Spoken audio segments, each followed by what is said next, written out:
On a damp autumn morning in the small town of Maple Ridge, where gossip traveled faster than radio waves, a girl named Ellie Martinez changed everything without a single warning. Ellie wasn't the kind of student anyone noticed. She was 14, lived with her parents in a weather-beaten trailer at the edge of the mill workers' neighborhood, where the dirt roads were cratered with potholes and the streetlights flickered like ghosts. Her hair was always tied back with a rubber band, her jacket a hand-me-down from the local church charity. At Maple Ridge Middle School, Ellie was a shadow. No one bullied her, she was too quiet to provoke, but no one really talked to her either, unless they needed to borrow an eraser. That afternoon in the cafeteria, a group of 8th graders clustered around the middle table. At the center was Brandon Taylor, the kind of kid who could make the whole class laugh just by raising an eyebrow. He had that crooked grin and a way of speaking like the world was a private joke just for him. Beside him sat Chelsea, the redhead who giggled like coins dropping into a glass jar. As Ellie silently passed by with her lunch tray, Brandon called out, "Hey Ellie, heard you sing in church, right? How about giving us a little show?" The group burst into laughter. Chelsea held up a spoon like a fake microphone and leaned toward Ellie. "Come on, don't be shy. We heard your voice is angelic." No one really expected her to sing. It was a joke, a trap designed for mockery.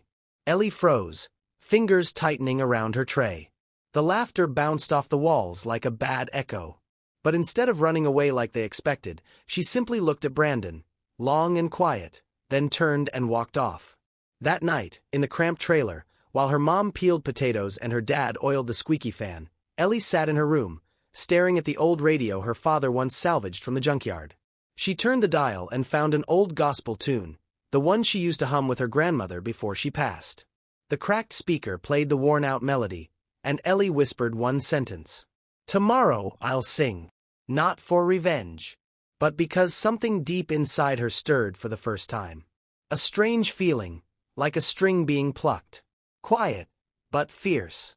The next morning, on the sign-up sheet for the school's talent show, the name Ellie Martinez appeared last. The auditorium buzzed with students, not out of anticipation, but to witness a flop. It was entertainment. A joke. Ellie stepped onto the stage. Her canvas shoes squeaked against the wooden floor. The spotlight blinded her to the audience.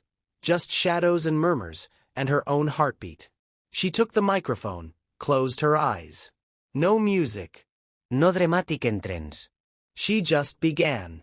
"Why should I feel discouraged?" Her voice was clear, slightly husky, but underneath it, something deeper. Like each note held a secret, each phrase carried a piece of her soul, wrapped in years of silence. No one laughed. Phones lowered. Chelsea swallowed hard. Brandon sat upright, no trace of amusement on his face. "His eye is on the sparrow."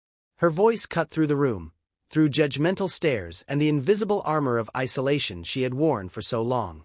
When the song ended, no one clapped, at first. There was just a heavy silence. The kind of silence that comes with realization. Ellie opened her eyes, looked into the shadows. Then she stepped off the stage. No bow. No waiting for applause. She had sung, and they had heard. That evening, Ellie walked home alone.